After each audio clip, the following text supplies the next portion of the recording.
Hare Krishna, everyone. Welcome back to our Sravan Utsav. Today is a special session. As you all know, Kamsa is going to get killed today. After a long, long time, we have reached to that point. And to explain that pastime and the learnings from that pastime, we are very fortunate to have His Grace Devakinandan Prabhuji. We all love his lectures, and in the past as well, Prabhuji has given wonderful lectures, and from the past times, he has given us very wonderful lessons or learnings. And also in the end, in the question and answer session, Prabhuji also uh, uh, points very wonderful teachings from our philosophy, and it is very easy and practical way that Prabhuji explains. And we all know Prabhuji's introduction. Prabhuji is a global GBC. He is a lawyer by profession in Singapore. He's in the Singapore area. He's a zonal supervisor for preaching, as well as he manages a center in Singapore. And then he travels a lot. He gives lectures to so many places, and he is a wonderful kirtaniya as well. So many introductions that Prabhuji has that it is never ending. But for now, because we want to actually go towards the pastime and we want to hear from Prabhuji, we will just show our gratitude for Prabhuji's time, and he has taken his time out in his busy schedule by by loudly chanting Hare Krishna mantra for him.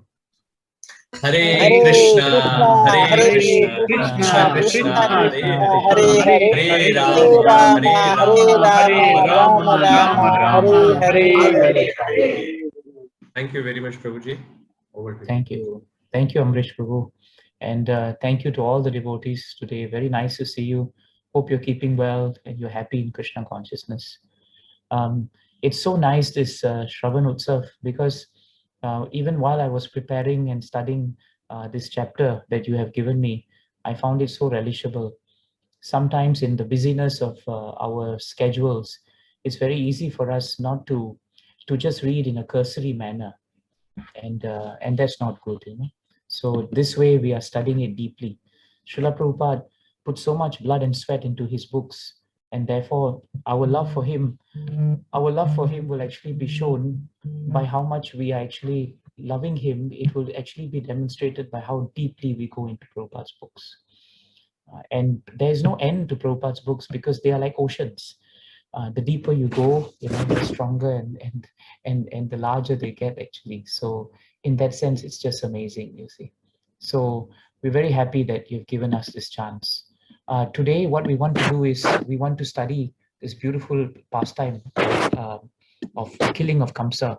And I'm sure because you're reading it from a, you know, on a systematic way, this will be what we call a very climatic moment in Krishna Book actually. And yet, you know, it is only halfway in Krishna Book actually, because it's just 44, right? And many more chapters are there all the way to 90. So it's going to be very nice. Narayanam namaskritya naram chaiva narotamam devim saraswatim vyasam tato jayam mudiraye nasta prayeshu abhadreshu nityam bhagavata sevaya bhagavati uttama shloke bhaktir bhavati naishtiki. We offer all our obeisances to Srimad Bhagavatam and the Vaishnavas. There's a very nice verse that glorifies Krishna, and that the prayers, you know, were stated by the Devatas. And because this whole chapter is actually glorifying Krishna, it's very nice for us to remember him this way. That prayer is in the 12th canto, 13th chapter, 1st verse. It's a very important prayer for us to remember Krishna by. Yam Brahma Varunendra Rudra Marutaha Stunvanti Divyastavai Vedai Sangapada Kramopanishadai Gayanti Yam Samagaha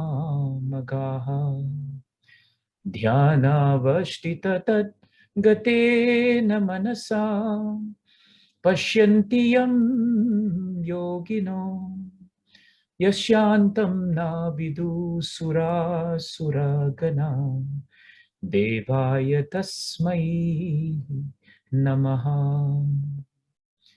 Suta Goswami says in that prayer that we all offer obeisances unto that personality whom Brahma, Varuna, Indra, Rudra, and the Maruts, they all praise by chanting transcendental hymns and reciting beautiful Vedic prayers. To that personality we pay obeisances because all the Upanishads, all the Padakramas, all the chanters of the Samavedas, they are all singing the glories of the Lord. The perfected yogis, in their minds, after fixing themselves in trance, they also see the Lord and they are absorbed within Him. And in fact, Krishna's limit can never be found, right, by any devata, any demon. To that personality, we are offering our obeisances. This is the greatness of Krishna. In this chapter, you will find that it begins immediately, right, in a sequential manner, because Kamsa's wrestlers were being primed by Kamsa to actually be prepared to wrestle Krishna and Balaram. And therefore, the moment Kamsa's wrestlers were instructed by Kamsa that these are the two boys that you must fight and defeat and conquer, they actually expressed their determination. This is a very important part of the chapter because the word determination is used here. Sometimes we think, that qualities defined us as devotees. But actually, it is devotional service that defines qualities for devotees. They're two very different points. For example, the word determination is used here, and the Kamsa's wrestlers were very determined. In Bhagavad Gita, so often you will find that the word determination comes out as a very powerful quality that devotees must cultivate. Dhrida Vrataha, for example, is a vow that we take because we are determined to perform devotional service. Yet, in whole of Bhagavatam, you will also find that all the great demons were very determined individuals also. Kamsa was highly determined, Hiranyakashipu highly determined. When Hiranyakashipu performed austerities, we cannot match him. No devotee in all the three worlds can match the austerities he did because his determination was so strong. When Hiranyakashipu affectionately put Prahlad on his lap and affectionately brushed his head and smelled the top of his head, no one could express more apparent love for his son than Hiranyakashipu. So actually, these great demons, they were very powerful in Vedic knowledge. They were very determined. When they wanted to be moral, they could be moral. When they decided not to be moral, they could be immoral. So actually, we must be very careful to understand this. Determination, if misused against Krishna, there is no value to it. So qualities do not define whether we are spiritual or not. It is how we use that quality that actually defines our spirituality. And that defines our devotional service. Intelligence, determination, morality, honesty, they're all good. But bereft of Krishna, there is no point. This is very nicely stated by Krishna himself to Uddhava in the 11th canto, 14th chapter, 22nd verse. Easy to remember, 11, 14, then 22. There Krishna makes it very clear. Dharma satya daya peto vidya va tapasan vitaha mad bhaktya petam atmanam na samyak prapunati hi. The translation is very nice. Krishna says there, even if you have religious activities and you're performing them, and even if you're endowed with honesty and mercy and knowledge, which is obtained with great penance, these are all good qualities, by the way. None of these can completely purify our consciousness if they are bereft of loving service unto me. This is a very important verse for us to understand. Because sometimes, we meet people who say that it is better to be moral and have values than to be a devotee. Yes, we know sometimes devotees can be a handful. My Guru Maharaj used to say half of ISKCON are mental because all the devotees come because they have so much of issues. So where do they go? They have to come to Krishna, isn't it? So that's how they have to come. But despite all the difficulties that devotees may have or may give, the point is they are not bereft of loving service to Krishna. They know that devotional service is the whole and soul for them. And that is what Krishna values very much. This is a very important point we should remember. And it is not just the cultivation of determination. The great materialists are very determined. They're determined to make money. but you are determined to spend time with Krishna. So that is the first point actually that's important. And that's coming out from that line, where the wrestlers, they had determination. They were determined, but they were determined to defeat the Supreme Personality of Godhead. So once they were determined and the arena was ready, Bhagavatam tells us that Krishna, he confronted Chanura, and Lord Balram, he confronted Rohini. No, sorry, he was Rohini-Nandan. He actually had to meet Mushtika. So there was Chanura and there was Mushtika. Now Krishna and Chanura, right, and then Balaram and Mushtika, they begin locking with each other. And Krishna Book, Prabhupada gives us such an amazing example of their fighting. It's so descriptive that it is so graphic actually. They say that, Prabhupada writes that first they started hand to hand, then they wrestled leg to leg, then they would press against each other, each one trying to come out victorious. Then they joined palm to palm, just like we see in wrestling today. And they tried to press each other, even chest to chest, and they begin striking each other actually. And then even when they begin to do that, the fighting began to increase in intensity. They pushed each other from one place to another. Sometimes one would capture one, sometimes they would throw him on the ground, another one would rush back to the front, and like that they were trying to overcome each other with all the different holds. Bhagavatam tells us this fighting increased step by step. They were picking each other, dragging each other, pushing each other.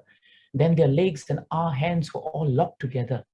In fact, Prabhupada ends that point by saying all the different arts of wrestling were perfectly displayed by all four of them, including the wrestlers, but mostly the Supreme Personality of Godhead and his first expansion, Balaram.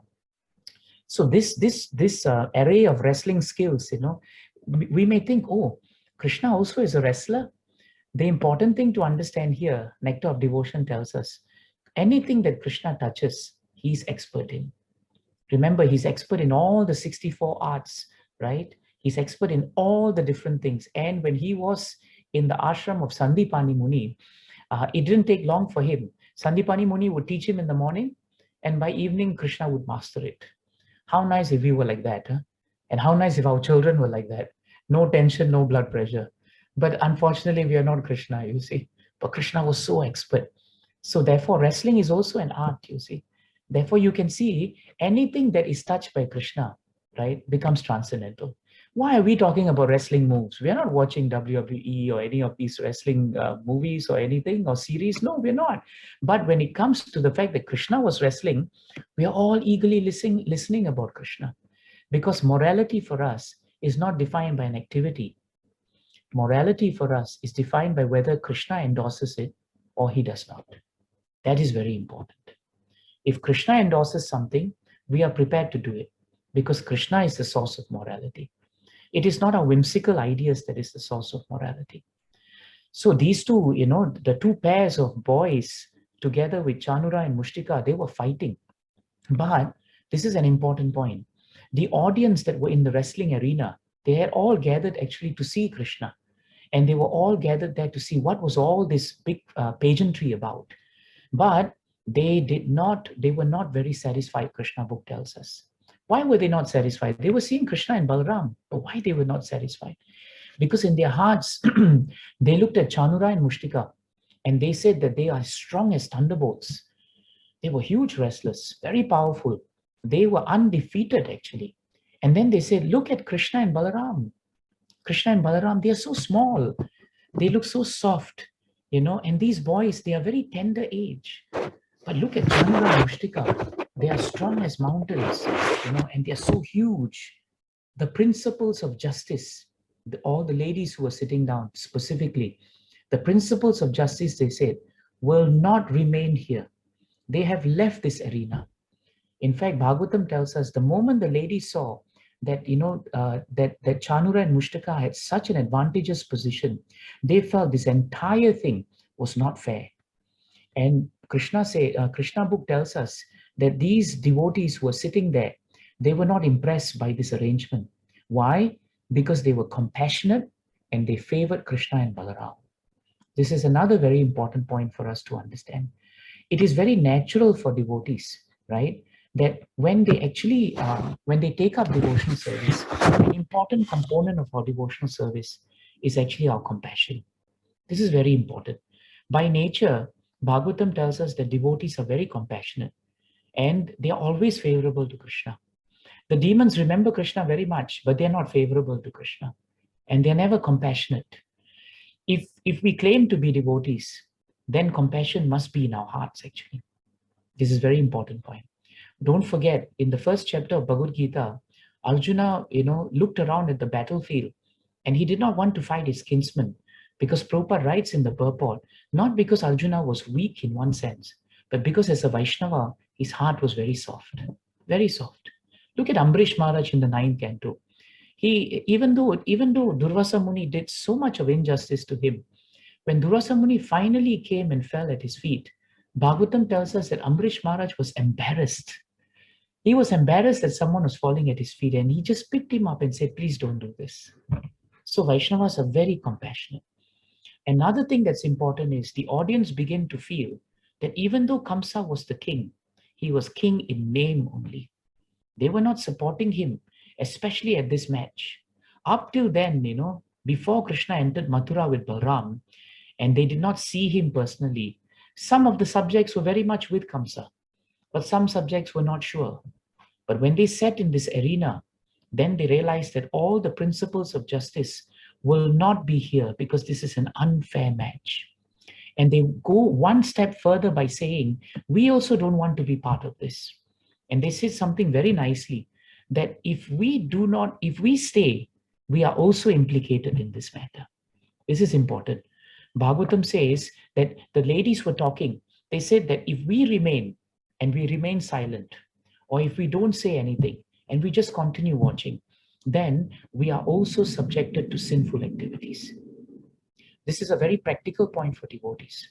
Sometimes you may be in a congregation and one devotee speaks bad about another devotee. If you stand there and you just hear silently, and you just continue hearing and not interfere, even if you know for a fact that that devotee should not be spoken that way, and even if you know for a fact that this is not Vaishnava etiquette for us to do so. Actually, Vaishnava etiquette by Sanatana Goswami tells us that we become implicated in the offense against the devotee. We do. It's a very important point we should not forget. That's why Prabhupada wrote, in many purports, that when we hear or see something unjust, we should either leave the place if we are unable to counter it, or in extreme cases, as Shastras would say, if we cannot stop this, Shastras would say that we should just take our life. Of course, your lives are very precious. Don't take it. Keep it for Krishna. But we should be firm about this matter. If others are insulting us, never mind. We tolerate. But we should never tolerate the insult of others. And this is what the ladies were feeling actually. So they felt that Kamsa was a king only in name. They lost their sense of sense enjoyment actually. They had come there to be very happy. But when they saw Krishna, they became happier. But when they saw Krishna and Balaram being put up against these wrestlers, they were not happy. That's why Bhagavatam tells us our enjoyment comes from seeing and connecting to Krishna. That is the source of our enjoyment. But our enjoyment does not come when we are ill-motivated towards Krishna and his devotees. Kamsa, who organized this match, and all the wrestlers who had his association, because of Asat Sangha, they were all ill-disposed and unfavorably disposed to Krishna. Therefore, when they were interacting with Krishna, it was not a sport. Krishna would wrestle with so many of his gopas in Vrindavan. But these wrestlers, apart from being very big, they were wrestling with an ill motivation. That's why Prabhu said, Matajis, we should not say that we are not at a level, we are still very young in devotional service. In fact, from the time we are young in devotional service, we should keep one thing in mind.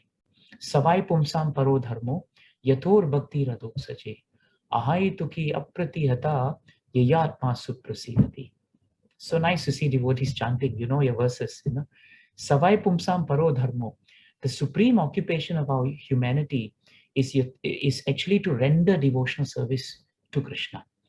And this devotional service, to be successful and satisfying to the soul, it must do two things. Ahaituki, there must not be any ill motivation. There must not be any motivation other than to please Krishna. This we must learn to check in our own hearts. We should not say this is only for pure devotees.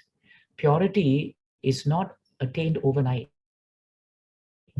Purity is a spectrum. We have to start today to become pure. And Prabhupada wanted all of us to become pure devotees.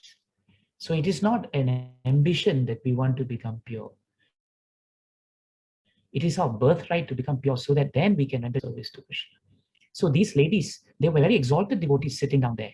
They had no sense enjoyment because immediately they could recognize that the motive of Kamsa and the motive of the restless, they were not good at all. That's why Prabhupada says so nicely, in Krishna Book, that actually the mark of devotees is that they are always well behaved. They have what we call, in Bhagavatam, Aryan culture. Aryan culture means they are always having good qualities to them. And these good qualities are not cultivated. They come naturally from sincere devotional service. When sincere devotional service is there, they will come.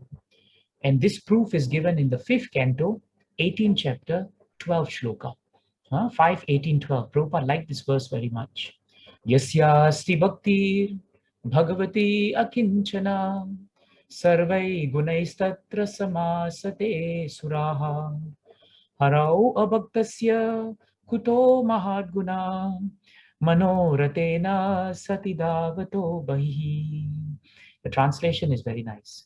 All the devatas, the exalted qualities that they have, religion, knowledge, renunciation, these things become manifest in the body of one who has developed unalloyed devotion. Prabhupada uses the word unalloyed devotion. That means to the extent that our devotional service is pure, to that extent the qualities, right, which are godly, they will manifest. To the extent that we are still motivated materially in our bhakti, to that extent, our devotional qualities will not manifest. This is a very important point. So we may be very adept at mystic yoga, honest endeavor for maintaining our families, all of this. But if we are driven by mental speculation, if we do not engage in the service of the Lord, then how can such a person have good qualities? This is what the verse is asking us, you see. So it's a very important point, actually. So the importance of tolerating an act which we know is not correct towards a devotee or to the Lord means we are impliedly consenting to it. Right, in law, they say that silence means consent. So if I ask you a question and everyone's silent, that means you agree. That's how. So in spiritual law also, that is the same. That's why material laws are getting this. We are not getting it from anyone. We're getting it from God only, you see. So this is very important. So the ladies were disturbed seeing this disparity. But then in a moment of disturbance, something very beautiful happened. As they were talking, suddenly one lady told another lady, my dear friends, one of the ladies spoke up. She said, actually, look carefully now. I know there's a battle going on, but look at the face of Krishna. There are drops of perspiration on his face. Yes, it's there. Why? Because he's chasing the enemy. Enemy is not chasing him. He's chasing the enemy. And his face appears like a lotus flower with drops of water. You all have seen the mirror. You know how we all look. When we are sweating and we have drops of perspiration, can anyone say, Prabhu, your face is like a lotus, with drops of water? Nobody will say. Nobody will come in next to us even when that happens. But when Krishna is perspiring, even his perspiration is transcendental. He looks like a lotus flower with drops of water falling off it. See how beautiful Krishna is. But Balramji is just as beautiful, because when they saw Krishna's face, another lady then said, don't you see the face of Lord Balram? His face is especially beautiful because he has a reddish hue on his white face. Lord Balram is white, right? So when he's, exerting, the reddish hue can be seen because he's very strenuously pushing himself actually in this match. So this is very beautiful. Why? Because it shows us one very important thing. Krishna and Balram are absolute by nature. So if they perspire, it is very beautiful. If they are fighting, it is also very beautiful. When they are transcendently angry, it is also very beautiful. But because we are all products of material energy, all these things do not appear beautiful. This is a very important point. And it's not the demons who could appreciate the beauty of Krishna while they were fighting. Mushtika and Chanura actually were frankly fighting for their lives. They had no time to see, oh, how beautiful is the wrestler who's fighting me.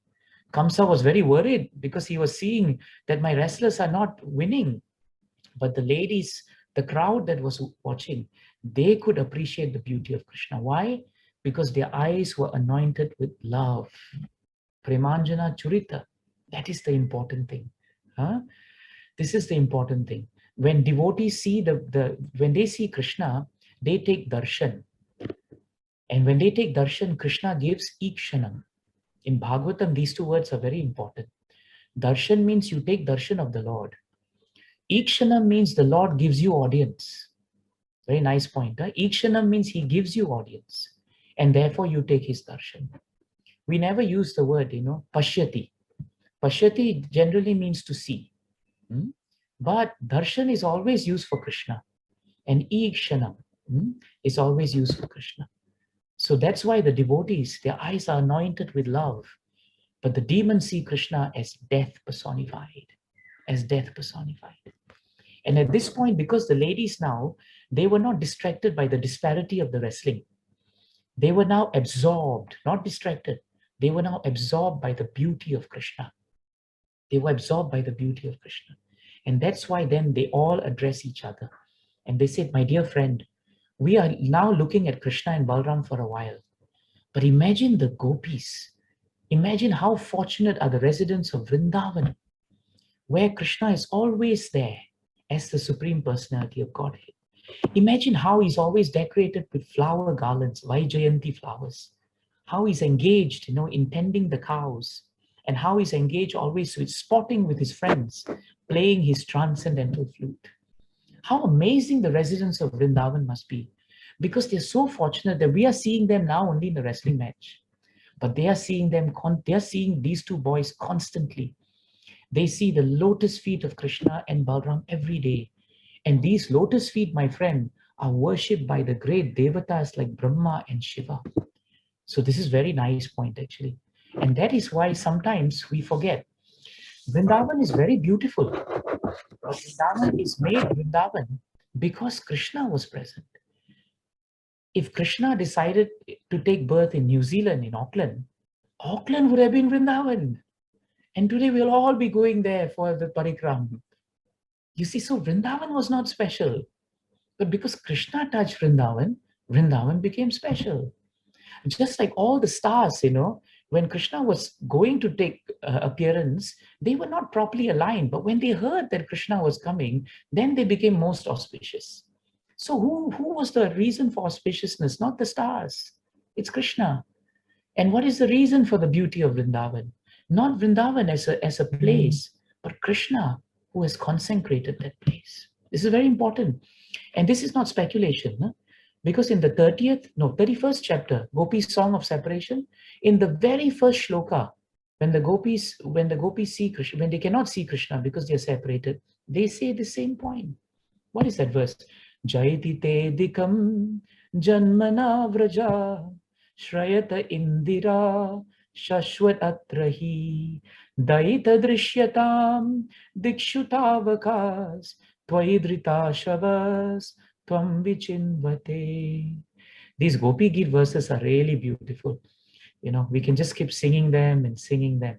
And what do the gopis say in the very first verse?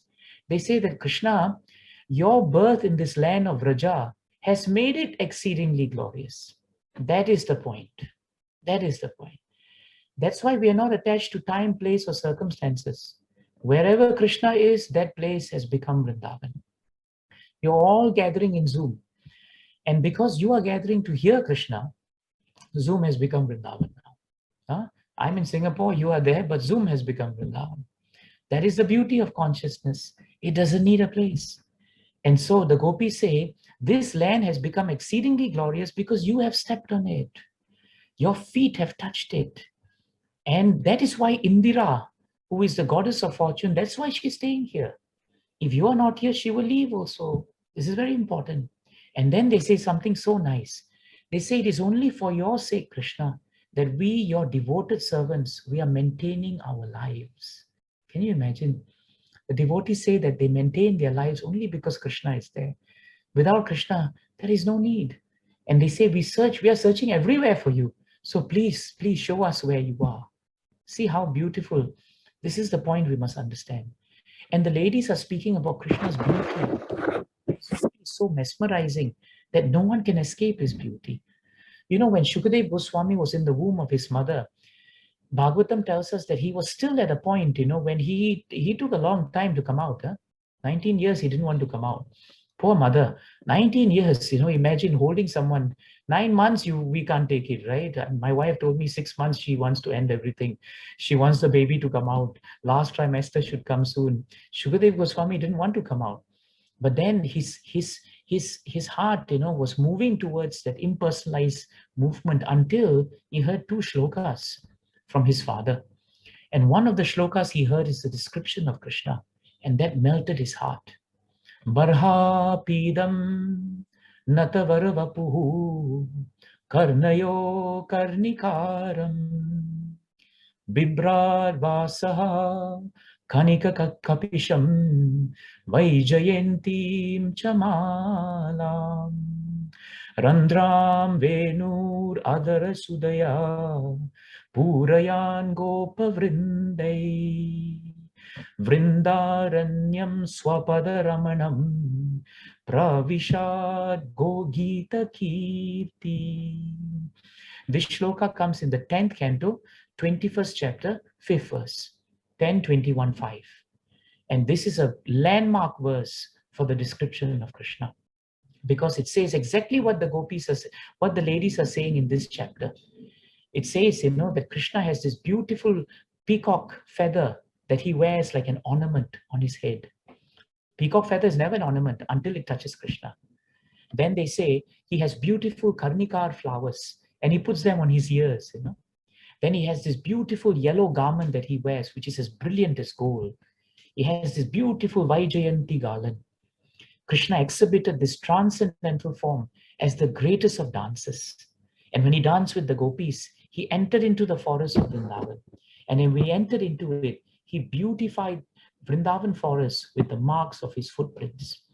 He filled the holes of his flute with the nectar of his lips. How beautiful is that? And the cowherd boys all sang his glories. This is the greatness of Krishna. That's what the ladies are now concentrating on. They are thinking, how beautiful is the form of Krishna.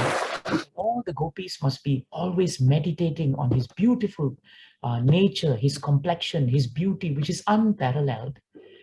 When someone asked Prabhupada, how beautiful is Krishna? When Prabhupada heard that, Prabhupada said something very nice. He said this very beautiful verse from Nectar of Devotion. In Nectar of Devotion, he quotes that verse. Smeram bhangitraya parichitam sachi vishtirna drishtim vamsi nashtaya adara kirkishalayam ujvala chandrakenaha govindam akyam hari tanumitaha Keshi tirtha upakante ma prekshita stavayadi sakhe bandhu sange astirangaha. And Prabhupada gave us the translation. It is, who is saying? Yes, it's Shukadev Goswami. No, Rupa Goswami is saying this. Rupa Goswami says, my dear friend, if you're indeed attached to worldly friends, then do one thing. Don't look at the smiling face of Lord Govinda. Have you all heard of reverse psychology? You all have, right? The father of reverse psychology is Rupa Goswami. And he is the one who started it, actually. Because he's telling us here, if you're interested in material world and you have material friends and you want to maintain that, do one thing. Don't look at the smiling face of this boy whose name is Govinda, Govinda Makyam. Why? Because he stands on this Yamuna, and he stands at Yamuna on the Keshigat. Don't look at him because he will cast sidelong glances at you. Don't look at him because he will place his flute to his lips and they will seem like newly blossomed twigs. Don't look at him because his transcendental body, Smeram Bhangitraya, it is bent in 3 places and it appears very beautiful and bright in the moonlight. So Prabhupada gives, I think he quotes this in Chaitanya Leela, Adi. It is in Adi 5, text 2 to 4. And you should read the purport when you find time. It's only 2 paragraphs, but Prabhupada says very nicely. He says it's a nice verse composed by Rupa Goswami. And Rupa Goswami is saying how one gopi is telling the other gopi, my friend, please don't go there, meaning to Yamuna. Because if you go there, what will happen is you will see this boy. Then the other gopi is saying, my dear friend, why are you warning me? He says, because there is a boy named Govinda. Then the gopi says, what is he doing? He's simply smiling. And with his flute, he's so bright by the rays of the moon that he looks very, very beautiful. Then the other gopi says, then what happens? Then the other gopi says, my friend, if you go there and see him, then you will forget all your engagement with family. You will forget all your engagement with friendship. You'll forget love and everything else in society. And what will happen? Krishna will absorb everything. So don't go there. The gopi is saying, don't go there. And Prabhupada ends the purport by saying, in other words, Krishna is so attractive by his activities, his pastimes, his beauty, his opulence, his strength, everything. If you read the history of Krishna's activities in Bhagavatam and Bhagavad Gita, they are so attractive, Srila Prabhupada says, that one becomes automatically attracted, automatically. And he will forget all other attractions. Prabhupada says this is natural. This is not artificial. Why? Krishna consciousness is so nice that the moment you're situated in Krishna consciousness, you will forget all nonsense of this material life. Powerful statement by our founder Acharya. All nonsense of this material life. So I made sure when I was reading this as I was growing up, my mother would never see this verse. Otherwise, she'll get a heart attack, thinking that, oh, if he comes to Krishna, he will forget us, he will forget family, he'll forget everything. But this is the greatness of Krishna. And therefore, in this way, the ladies pacified themselves. They remembered Krishna, and they were speaking how pious and how great must the gopis be. They were just thinking about Krishna. This chapter is entitled Killing of Kamsa, but actually it is the glorification of Krishna. And it's also the glorification of the gopis. And as the ladies spoke about the gopis, they were saying, these gopis, no one can be like them. Because even while churning butter, even while tending to the cows, even while husking the paddies, even while performing any activities, they would just be remembering Krishna. That's all. So whatever pious activities they have all done, they have done everything that's needed to be done. That's why they are now in Vrindavan. So sometimes people ask us, you should perform some Vedic ceremonies, you should do all other things, tirthas, yatras, do some mystic yoga, then later you can take up devotional service. But in the 3rd canto, 33rd chapter, 7th shloka, Devahuti says to Kapila Dev that the reverse is true. Aho bataswa pachato gariyan yad jihivagre vartate namatubhyam tapostapaste juhu sashnu arya brahma hanuchu namagrananti ete. If you read the shloka, it's a very surprising thing. Many people who come to Krishna consciousness don't realize the secret.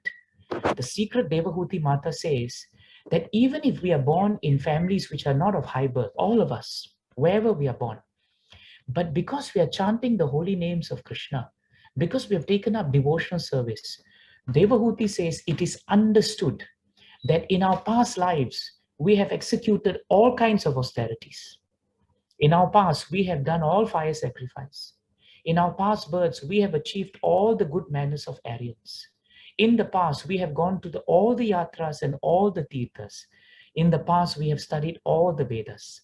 In other words, we have fulfilled everything required. And therefore, taking up chanting of the holy name is not the starting point. Taking up the holy name means all of this have already been performed. That's how great and qualifying the holy name is. This is a very important point we must understand. And if we don't understand that, we will minimize the glories of devotional service. We will think that the Vedas and everything else, we must still do all those things. We must consult astrologers, do this samskar, do that samskar. Then we can elevate ourselves. No, the gopis were not educated. No MSc, no BCom, nothing. They only brought all the milk they had every day to the place to sell. But even when they went there, what would they do? They would still remember Krishna. they would still remember Krishna. Vigretu kama kilagopa kanya murari pada pidachitta vritti dadyadikam mohavacha vocha govinda damo dharma daveti grahe grahe gopavadhu kadambe sarve militva samavapya yogam punyani namani patanti nityam govinda damo dharma daveti. These are shlokas from Bilva Mangal Thakur. They are so beautiful to read and chant. Even if we don't understand them, our hearts are moved by his devotion. You see. But what are the two shlokas? The two shlokas are saying that these gopis, like mad women and girls, they would bring dahi and curd and they would bring it to sell. But instead of telling everyone, come and buy this butter and yogurt, they would chant Govinda, Damodara, Madhava. And people would think these people are mad people. Instead of selling something, they're chanting someone's names. And the second shloka, Grahe Grahe Gopa Vaddu Kadambe. All these gopis in the evenings, they would come together. The moment Krishna came in the morning, they would come together and they would hear and remember Krishna. That's all they did. That's all they did. And then Krishna Book here, the ladies say that they were so expert that they were always living absorbed in Krishna consciousness. And that's what you're all, trying so hard and so successfully to do. In this 1 hour that we're spending together, we are all absorbed. Everything that is outside, we have forgotten. Isn't it true? No hankering in our hearts, no fear, no anxiety, no envy, nothing is there. It's all Krishna. This is the greatness of Krishna. And even though we are in separation from Krishna, in the sense that Krishna is not in front of us like he was in front of the gopis, even then when the gopis separated from Krishna, they still remember the Krishna as intensely, if not more intensely. There's one shloka also there, where the gopis sing. Chalasiyat vraja charayan pashun nalina sundaram natate padam shilatrinankurai shidatitina kalilatamana kanta gacchati.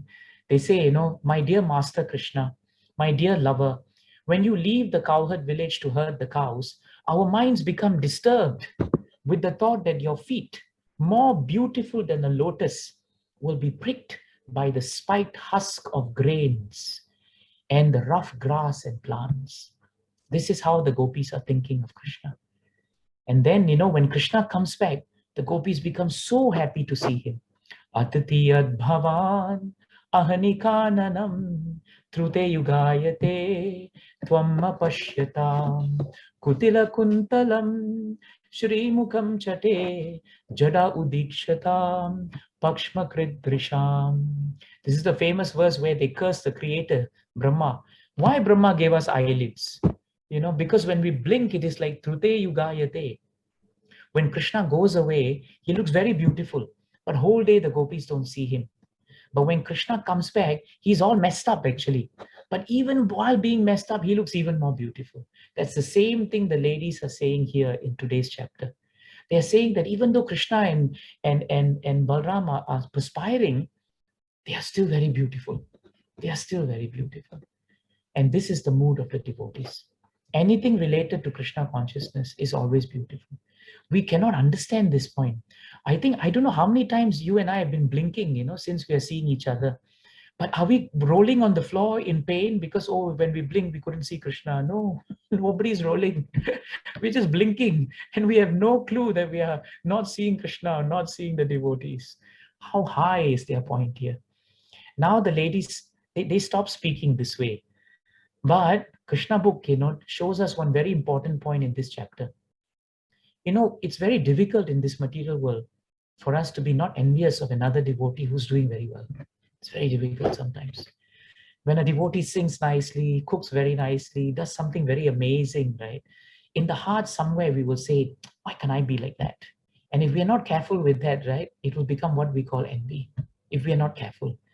Sometimes there's a very fine line between saying, I'm very inspired by you, Prabhu, but inside, Prabhu, I'm very envious of you. Very fine line. Very fine line. The first surfaces very nicely, but the one inside is very difficult. But look at these ladies. Were they talking about how their devotion was to Krishna? No. They were just talking about how exalted the gopis were. They're all contemporaries, actually, And for contemporaries not to be envious with each other is very difficult. And yet they openly say that the gopis are the highest and the most exalted of devotees. If only we learned how to be like this, how nice it would be. This is the mood that we must cultivate in our heart. Be the well-wisher of devotees. When a devotee does well, mean them well, pray for them, and pray to Krishna that you can serve them. By serving, we will also have a taste that they are tasting. That's why we don't imitate the great devotees, but we follow in their footsteps. Follow means, implicit to following them is the absence of envy. Very important. You cannot follow anyone if you're envious of him. If you imitate someone, it is a sign of envy. But if you follow someone, envy is not present. That is why our acharyas told us to do this. And now the ladies say, no, actually not the ladies, Prabhupada says in Krishna Book, Prabhupada inserts now, and where Prabhupada inserts, it becomes very important. Prabhupada inserts in this chapter, after hearing the ladies, Prabhupada says that the gopis give us the perfect example of how we can execute Krishna consciousness while performing various types of material engagements. Isn't it true? Were the gopis sannyasinis? No, they were not. They didn't renounce anything. They were with family, with children, everything. But their minds and their hearts always were with Krishna. That is why even Krishna told Arjuna. Arjuna was perplexed, isn't it? How to do this now? But in 8.7 of Bhagavad Gita, I think, Tasmat sarveshu kaleshu mam anusmara yudhyacha. I think that's the verse. Mai arpita mano buddhi mam evaishasi asamshayaha. So Krishna very clearly states in Bhagavad Gita, Arjuna, you always think of me in this form, in the form of Krishna. At the same time, you carry out your prescribed duty. So all of us, we don't have to leave where we are, do what we are doing. But at the same time, you please put Krishna in the center. Don't have to change anything, but add everything. Add everything means add Krishna. The moment you add Krishna, everything changes. Don't have to do it artificially. If you add Krishna, everything will change. The moment Krishna was added in Arjuna's life in the middle of Bhagavad Gita, everything changed for Arjuna. He fought the best fight he ever had, but he was not attached to it. Why? Because his activities were dedicated to Krishna. Mai arpita mano buddhi. His activities were dedicated to Krishna, and his mind and intelligence was fixed on him. So if you dedicate your activity to Krishna, mind intelligence will follow. That's why Prabhupada says bhakti is devotional service. Because only on the platform of service can you engage mind and intelligence. If we just sit down and talk armchair philosophy about Krishna consciousness until the cows come home, nothing will happen. Nothing will happen. But if we take up service, what is the service we're doing? You've all put aside 1 hour just to spend time with Krishna. This is seva. This is seva. You could have done anything else, but you're doing it now. This is service. When you do this, Krishna says, Mam avaishasi ashamsayaha, without doubt, you will attain me. And Prabhupada says the same thing he says in Krishna Book in that purport. Prabhupada says there, this instruction to Arjuna is very important. Why? For all of us engage in material activities. Lord does not say that one should give up his duties for engagement. Prabhupada makes it very clear. Continue them, but at the same time, you think of Krishna. And in that way, just like the ladies thought of Krishna and they became peaceful, we also think of Krishna and we will become peaceful. This is very important.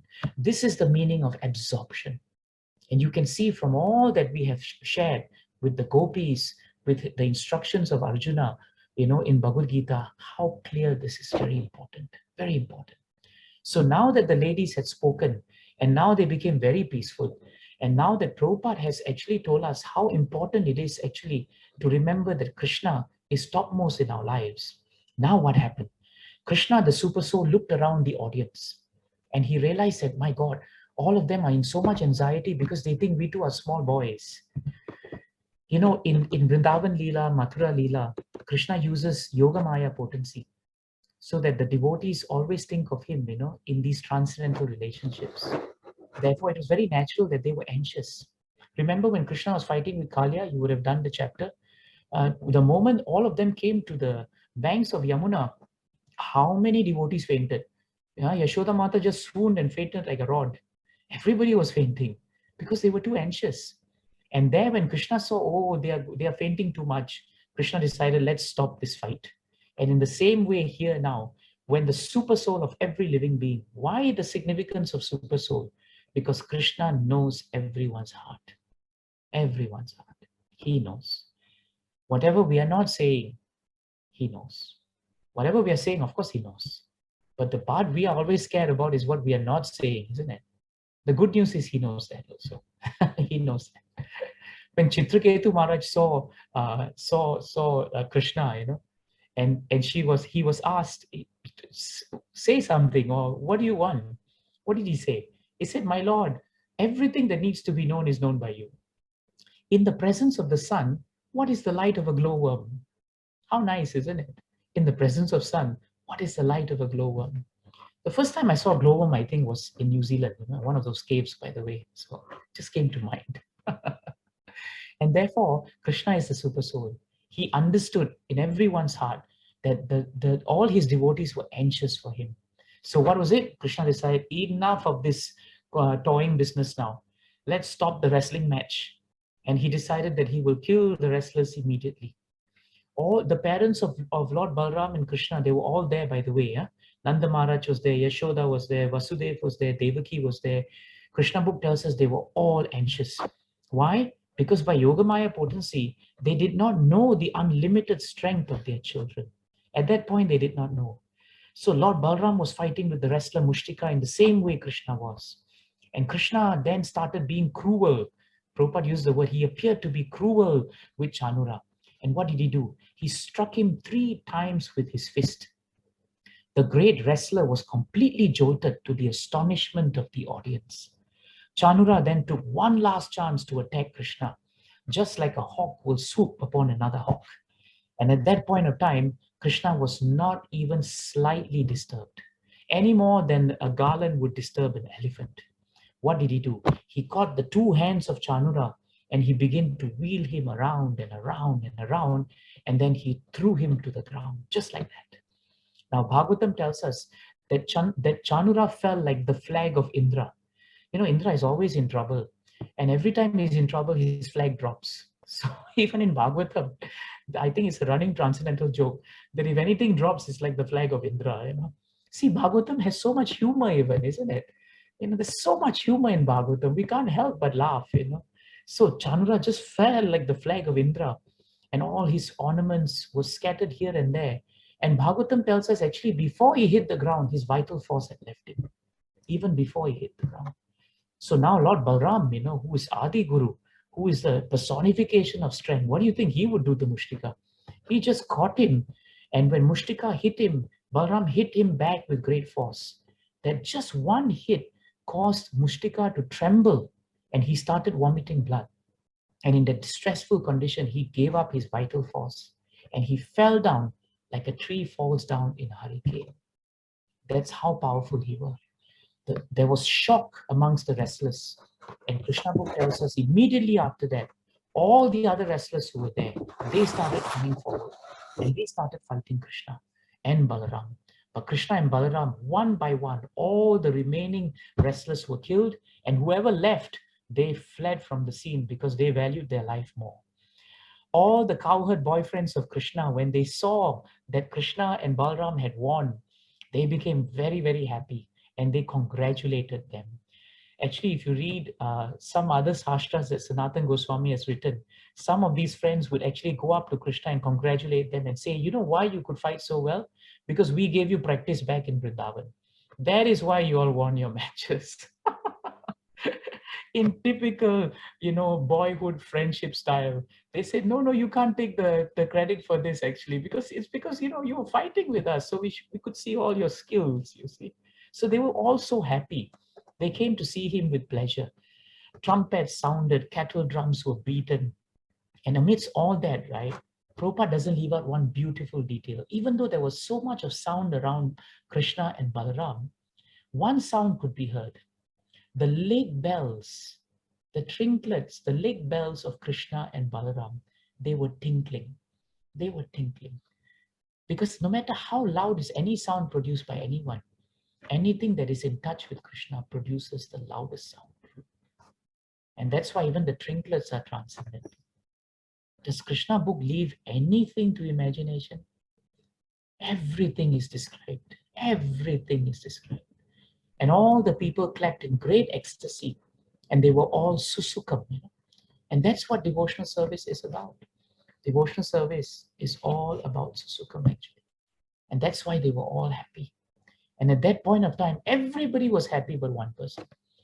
And now the time of Kamsa being killed is coming. Kamsa looked around everyone, and Bhagavatam tells us he was very morose. And not only was he morose, he was very aggrieved. He did not clap, he did not offer any benedictions, any congratulations.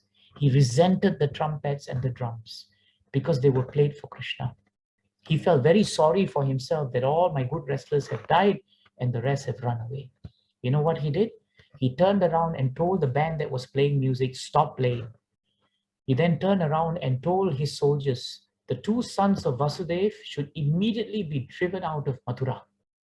The cowherd boys who have come with them, they should all be plundered and all their riches should be taken away.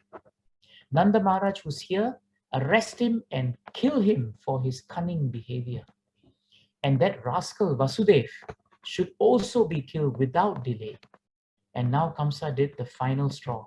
My father Ugrasena, who always supported them, kill him too. When someone does not follow the rules and orders of God, Bhagavatam tells us they go mad. When they don't follow the instructions of the Lord, they destroy themselves actually. In 332 of Bhagavad Gita, this point is very strongly stated by Krishna. Yetu etat abhyasuyantu. Abhyasuyantu. Nanu tishtanti me matam. Sarva jnana vimudam stan. Vidhi nastan achetasaha. The translation is very powerful. Anyone who out of envy will disregard the teachings and instructions of Krishna and do not follow them regularly, they will be bereft of all knowledge. They will be befooled and they will be ruined in all their endeavors for perfection. Isn't that what happened to Kamsa? Kamsa fulfilled 332 of Bhagavad Gita. He lost his mind.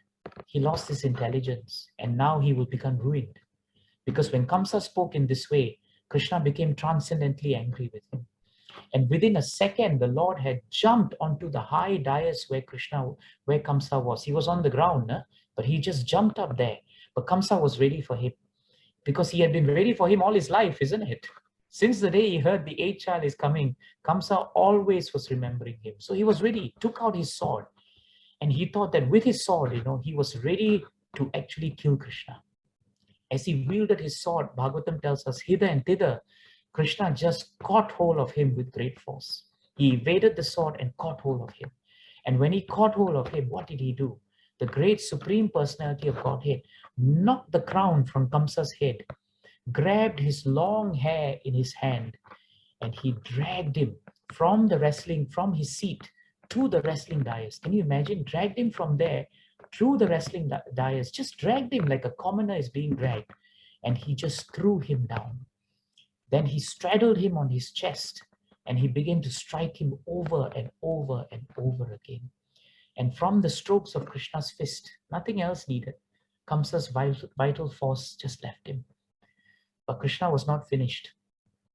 As if to assure his parents and everyone who was there that he's truly dead.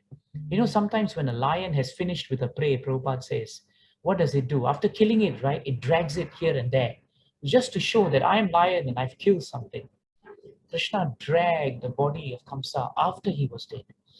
And he dragged it, Bhagavatam says, to please his parents. And he did that because for so many years, Vasudev and Devaki lived in fear that their son would be found out. For so many years, Nanda Maharaj and Yashoda Mata lived in fear that the demons will come and they will vanquish Krishna or kill their baby boy. In that way, Krishna assured his parents that he was there and that everything has been taken off. The important thing is this: just before Krishna finally dealt the hard blow on him, when Kamsa saw Krishna, Bhagavatam tells us actually that Kamsa saw Krishna in his form of Vishnu with a wheel in his hand. with a wheel in his hand. But actually our acharyas also tell us that the Lord also appears in another instance with the wheel in his hand. You remember him as Ratanga Pani? When he took that wheel, and he had that wonderful pastime with Bhishma Dev, right? Threatening to stop Bhishma Dev and to break his own vow, actually. Now, actually, Kamsa had the great fortune of seeing Krishna and meditating on him in this form, actually. The form of the Lord, which is known as Ratanga Pani, and simultaneously the form of the Lord as he holds the wheel. And therefore, Prabhupada says the form of the Lord as Krishna, which means Narayana, holding the wheel, the conch shell, the lotus flower. So this is the way Kamsa left his world. And according to the opinions of authorities, Prabhupada says, because Kamsa meditated and was absorbed so much in Krishna, Kamsa attained what we call Sarupya Mukti. Sarupya Mukti, yeah? This is very different from Sayuja Mukti. Sayuja Mukti is when you, like for example, Sishupal, he merged, with the impersonal effulgence of Krishna. But Kamsa, he was quite lucky. Krishna gave him the position of actually having the same bodily features of Narayana. Same features as Narayana. I know some devotees have told me this is not fair. This is not fair. That means you can be International Society for Kamsa Consciousness and still go back to Krishna. They're both ISKCON, by the way. They're both ISKCON, but which member you want to be of which organization, that's up to us. But this shows us one thing, Prabhus and Matajis. It shows us the great, great mercy of Krishna. And Prabhupada says, if Krishna can be merciful to demons like Kamsa, even like demons like Putana, you remember how Putana came and wanted to kill him with the poison milk from her breast. But Krishna not only sucked the life air out of her, he removed all her sin, but he gave her the position of motherhood, Dhatri, so that she can eternally serve him in that way, all because she pretended to be a mother. Nothing else, just pretended. And that also purified her. All Kamsa did was he was remembering Krishna day in, day out. Kamsa would take 8 steps up, from the stairs to his throne. 1, 2, 3, 4, 5, 6, 7, 8. He would remember the 8th child of Devaki. We take 8 steps all the time. How many of us remember Krishna? Nobody remembers Krishna. But he could remember Krishna. So Prabhupada says that this is the great mercy of the Lord. Kamsa had 8 brothers, and they all came when Kamsa died. And they wanted to fight with Krishna. But Krishna did not want to fight with them because they were his uncles. Already in one sense, Krishna had broken what we call the Vedic injunctions of killing his kinsmen. And at the same time, he did not want to continue doing that. Krishna is highly intelligent. So Balaram killed all the 8 brothers. By proxy, But Balaram is not different from Krishna. But Balaram's mother Rohini was not related to Kamsa. And therefore, technically, right, Balaram would not be incurring any sin, killing all the 8 brothers. You can't beat Krishna. That's the point of this. We cannot defeat Krishna. And those whom you can't defeat, you please join them. That makes common sense, right? So if you can't beat Krishna, then you join Krishna. And when that happened, all the devatas from heaven, they all became very happy. But all the wives, they became very sad. And they were actually lamenting. And one point before we end today is important. They lamented that, oh dear Kamsa, and all the brothers, you all died because of one reason. You treated people who were faultless very badly. That is why today you're paying. And now this whole chapter ends on a very important note. Bhagavatam, right, is actually about behavior. If we espouse shlokas and we talk so much about Krishna, but after Zoom finishes, we treat devotees whom we consider in our hearts to be faultless because they're coming to Krishna. And if we treat them not very well, what does it speak about our devotional service? Therefore, anything that happens to us, we should take it as fair, because Krishna is super soul. He knows in our heart what we deserve and what we don't. And so Krishna was very kind.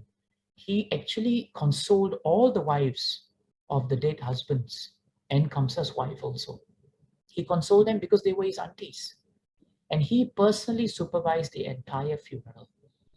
Only the Lord can do this, Prabhu, said Matajis. You imagine killing someone, going to that person's funeral and conducting the funeral. They will kill you. But in the spiritual world, none of them actually became agitated when Krishna personally did this. They all became appeased because Krishna is Adbhutaha and he's absolute. And in that way, Krishna, after taking care of the dead, consoling the relatives, he then did one last thing. He went to Vasudeva and Devaki and he fell at their lotus feet. And he begged them for forgiveness that so many years I could not be with you. And when Devaki Mata and Vasudeva heard this, they became very touched. They did not know what to do when they saw Krishna falling at their feet. Because at that moment, they could realize that Krishna is the supreme personality of Godhead. And thus ends this beautiful chapter of the killing of Kamsa. Jai Vrindaraj Srimad Bhagavatam ki. Jai Srila Prabhupada ki. Ananta Koti Vaishnavinda ki. Thank you, Prabhu. Thank you, Matajis. Hare Krishna. What a wonderful pastime, Prabhuji. And very, very nicely also explained. And you took us from Dwarka, from Mathura to Vrindavan in between. So when the ladies in Mathura were talking, you took us to Gopis as well, and actually combined the two rasas of Mathura and Vrindavan as well. So thank you very much, Prabhuji, for very nicely explaining the pastime as well as so many teachings as well that you have brought out. So the devotees already have started raising their hands. We'll take those questions. Kirtiwanta Prabhu, please go ahead. Hare Krishna Guruji, Dewan Pranams. Thank you for another nice class. Thank you, Prabhu. Prabhu, my question, you mentioned a statement that the supreme occupation for humanity is to render service to Lord Krishna. Yes. Now there are sometimes there are two parties. When there are those people that say that supreme occupation is we should help the poor, donate to them, feed the hungry, and all of that side of things. So, when we're devotees and we're donating to the temples and things like that, people sometimes say, hey, why are you donating to the temple and this? Like, use that money. Temples already have lots of money. They have all of these people that donate. Use that money to do this instead. So if we have someone in our circle of influence, someone who's with an open mind, willing to listen, how can we help them understand that Krishna consciousness is the highest welfare activity above and, everything else? Yeah. Actually, frankly, that's a big challenge, Prabhu. Because you will realize, as we all have, that our spiritual journey initially did not make us, in our spiritual journey, I think many of us found it also a bit difficult to understand that, especially if we have been driven by the fact that people are suffering and it seems to be more practical to actually give something to something that actually works, you see. But I have found personally, from my experience, that when I try to explain to persons who are interested in giving, that what's important in giving is not to do a stopgap measure. For example, there's always this idea, even in the material world, that if farmers are starving, for example, which is a better option, to give them food or to teach them how to grow crops the right way? If you teach farmers how to grow crops the right way, they will be able to be self-sufficient in a much longer period of time. And therefore, we try to tell everyone that while this body is very important, it is the soul that maintains the body. And where is the food for the soul? And where is the service to the soul? If service to the soul is given, the body automatically becomes nourished. It's like, you want the golden egg, but you don't take care of the chicken. The chicken dies and no more golden eggs. Sometimes when we explain to them this point, they understand, especially when you tell them the idea about, is it important to help someone by giving them food, or do you educate them and give them the skills so that they can continue doing something which is more worthwhile? That's when they start sitting back and thinking, so what you're telling me is that this philosophy tells us that if something is connected to the Supreme, or if it nourishes the soul, then that is actually going to help people become more permanently happy over a spectrum of time than impermanent happiness. Some of them do get it, Prabhu, after a while. If purity of heart is there, and if we sincerely believe it ourselves, then we can transmit this very nicely to others too. I hope that's useful, Kirtivanta Prabhu. Yes, Roger, thank you very much. You know, there's always that saying that's used that teacher, give someone a fish or teach them how to fish. But I like your example much better because it doesn't require any violence to animals. The farming example. Thank you, Roger. Thank you, Prabhu. Yeah, Bharadwaj Rishi Prabhu has another question. Hare Krishna, Bharadwaj. Hare Krishna, Prabhuji. Dandavat Hare Pranam. Krishna, Dandavad.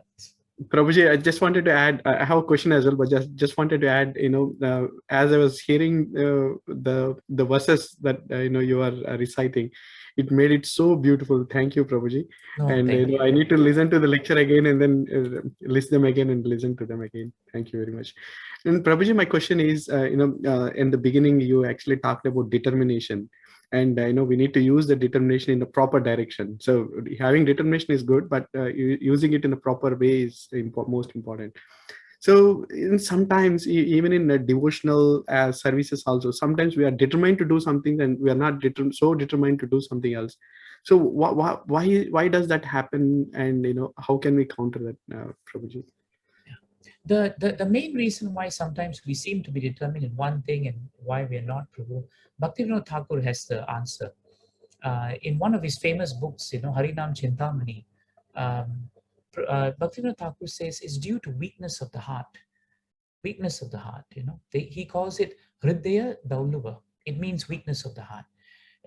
When we don't have enough faith in Krishna, and when our sadhana and our spiritual practice is not entrenched deeply, then what happens is sometimes, we are dictated by intelligence and the mind, such that sometimes we are determined in some factors and sometimes we're not determined in the areas we should be.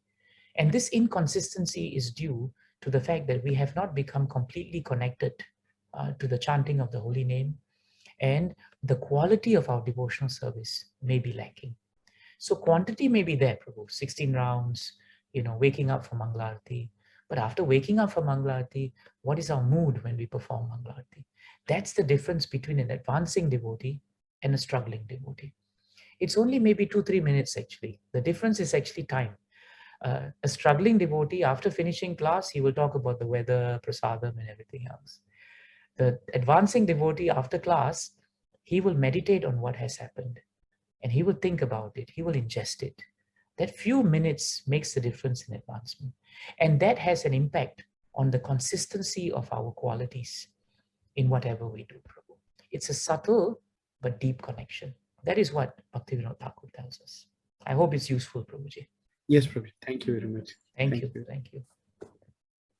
Hare Krishna.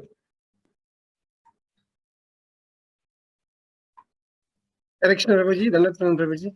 Thank you very much for another nice class, Prabhuji. Prabhuji, in the beginning, you were mentioning about the verse Yasyasya Bhaktir Bhagavati Akinchana.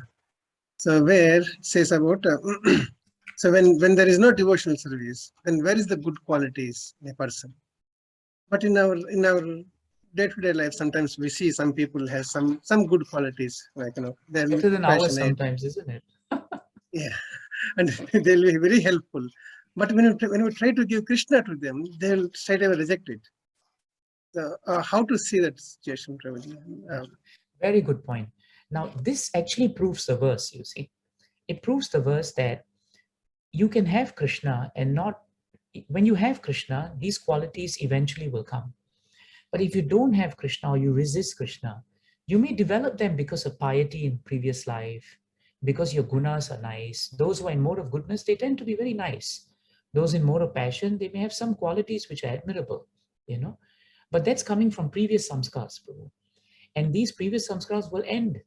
They will exhaust because you're not depending on Krishna to come out of this. So someone may be good, but how long he can be good is a question. And he may be good because something is favorable to him, but he may change when something is not favorable to him. But when someone takes up Krishna consciousness, it becomes a very strong platform to move forward, you see. And the question you're asking is why good people don't take up the Krishna consciousness? Why is it that they are not interested in that? Because there is a difference between having good qualities and having faith in God. The assumption we have in our mind is good people should automatically be godly people. But Bhagavatam makes a very important distinction that good people may not always be godly people. But godly people eventually can become good people. Subtle, but very important. The problem is our assumption, Prabhu. It's not those people who don't want to take up Krishna consciousness. We have assumed they should because they are displaying good things. I have met many people who are really not, I would say, good, but they came to Krishna and eventually they became good. And I've met many people who are really nice people, but all their life they will never touch Krishna. So what is good and what is bad, in the words of Prahlad Maharaj, Yasmat Priya Apriya Viyoga Samyoga Janma. In the 7th canto, 9th chapter, he says this point. He says that the whole world is moving based on what is pleasing to me, I'm nice. What is not pleasing, I'm not nice. Some things I accept, some things I don't accept. So the best way to come out of this duality is devotional service. Does that help, Prabhu? It's the way we are seeing things, you see. Yes, yes. Thank you, Prabhuji. Thank you. Thank you. Thank you, Prabhuji.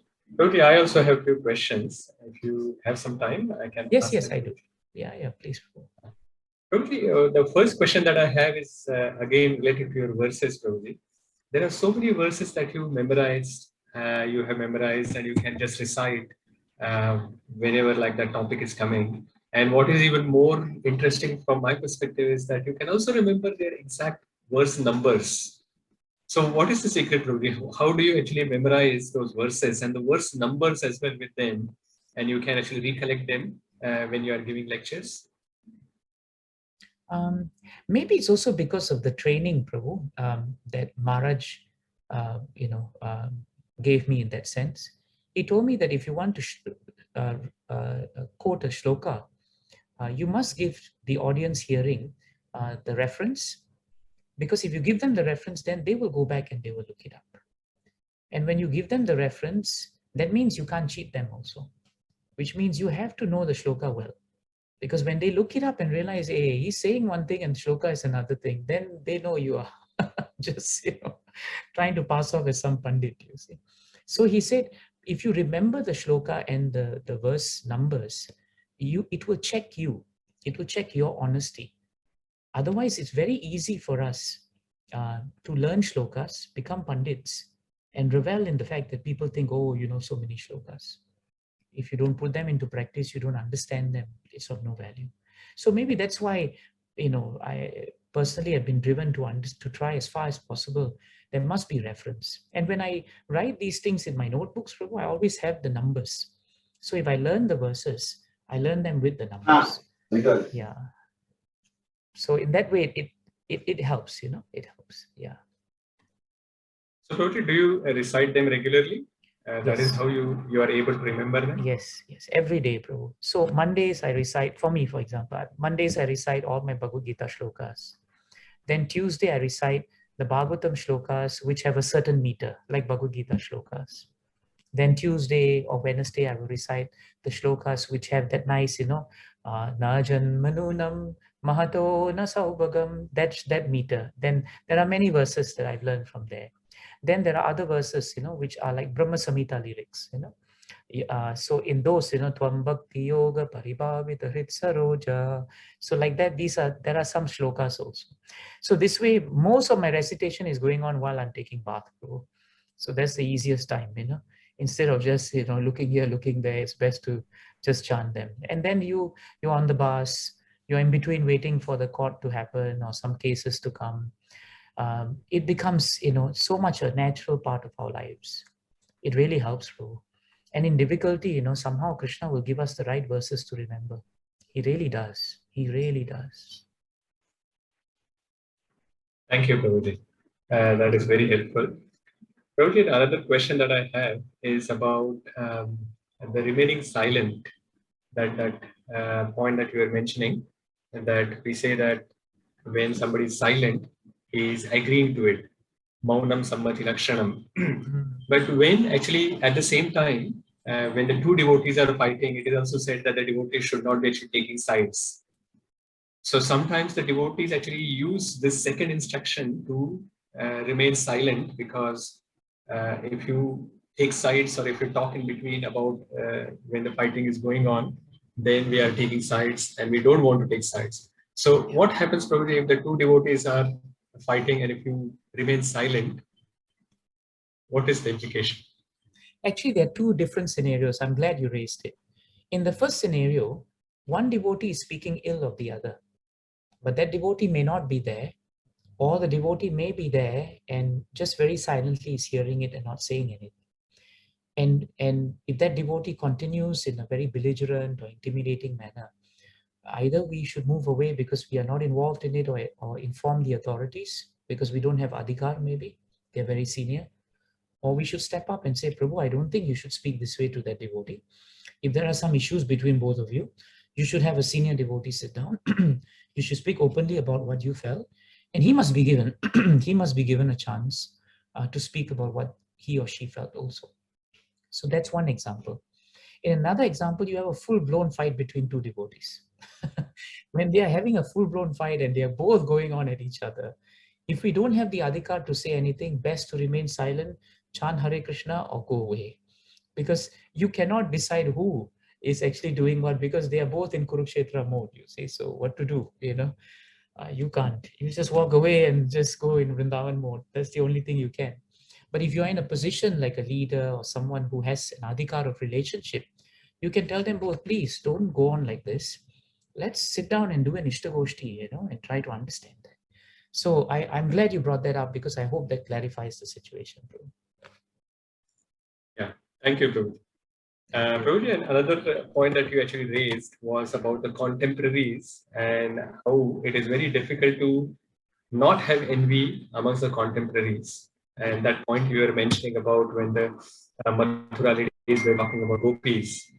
So, Prabhuji, can you actually give some practical tips as well, Prabhuji, for contemporaries, like the equals, how they can not develop envy amongst themselves? Prabhuji?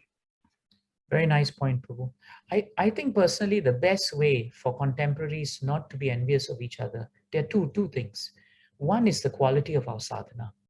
If our spiritual practice is very nice, that spiritual practice will protect envy from entering into our hearts. It will inspire us to actually be inspired by others whom we are close to or contemporaries. The second thing is, while on one level, contemporaries, I may consider someone a contemporary on one level, but actually deep in my heart, Prabhu, the mood I should have is actually there is no one who's a contemporary of me, because everyone is actually more advancing than me. And if someone is new to Krishna consciousness, I will still serve them, but I will not take the higher ground, you see. So if two persons, we're all about the same age maybe, and we are working together, same batch, we came to Krishna consciousness together, we may appear to be contemporaries, but actually in each of our hearts, we should actually in our hearts say, actually, this devotee is more advanced than me, but he's very kind. He's actually accepted me as contemporary. I think that's safe, Prabhu. That is safe. Thank you very much, Prabhuji. I think very short but to the point answer. Thank you, Prabhuji. Thank you, Prabhu. I don't see any more hands up. So, are there any other questions or comments from anyone? No? So thank you very much, Prabhuji, for again taking your very, very valuable time out and spending that with us on the Friday evening. And I'm sure that there would be so much other service that you would have in your to-do list. And even after that, you have taken the time to actually share this wisdom with us. So we are very grateful. And just to show our gratitude for Prabhuji, if we can all chant the Hare Krishna Maha Mantra loudly. Hare Krishna, Hare Krishna, Krishna Krishna, Hare Hare, Hare Rama, Hare Rama, Rama Rama, Hare Hare.